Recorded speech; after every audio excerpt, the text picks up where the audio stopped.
एक गांव में एक बढ़ई रहता था।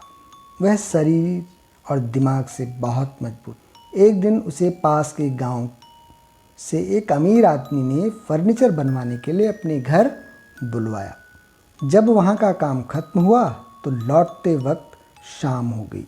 उसने काम से मिले पैसों की एक पोटली बगल में दबा ली और ठंड से बचने के लिए कंबल ओढ़ लिया। वह चुपचाप सुनसान रास्ते से घर की ओर रवाना हुआ। कुछ दूर जाने के बाद अचानक उसे एक लुटेरे ने रोक लिया। डाकू शरीर से तो बढ़ई से कमज़ोर ही था, पर उसकी कमज़ोरी को उसकी बंदूक ने ढक रखा था, क्योंकि उस लुटेरे के पास बंदूक थी। अब बढ़ई ने उसे सामने देखा तो लुटेरा बोला, जो कुछ भी तुम्हारे पास है सभी मुझे दे दो, नहीं तो मैं तुम्हें गोली मार दूंगा।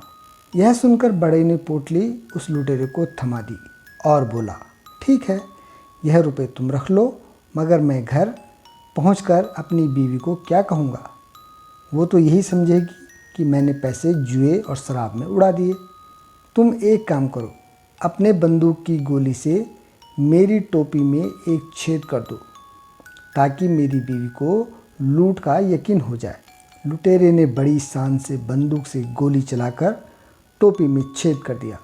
अब लुटेरा जाने लगा तो बढ़ई बोला, एक काम और कर दो, जिससे बीवी को यकीन हो जाए कि लुटेरों के गैंग ने मिलकर मुझे लूटा है, वरना मेरी बीवी मुझे कायर ही समझेगी।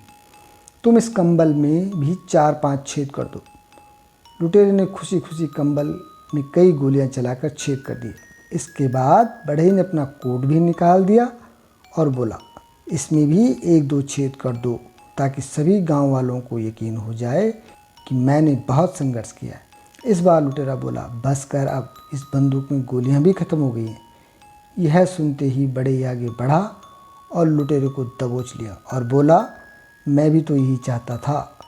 तुम्हारी ताकत सिर्फ ये बंदूक थी, अब ये भी खाली है। अब तुम्हारा कोई जोर मुझ पर नहीं चल सकता। चुपचाप मेरी पोटली मुझे वापस कर दे, वरना।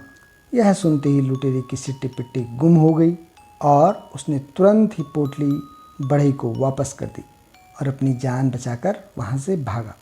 दोस्तों, हालात चाहे कितने भी मुश्किल क्यों न हो, हमें सदैव धैर्यपूर्वक अपनी बुद्धि का इस्तेमाल करते हुए परिस्थिति का सामना करना चाहिए। धन्यवाद।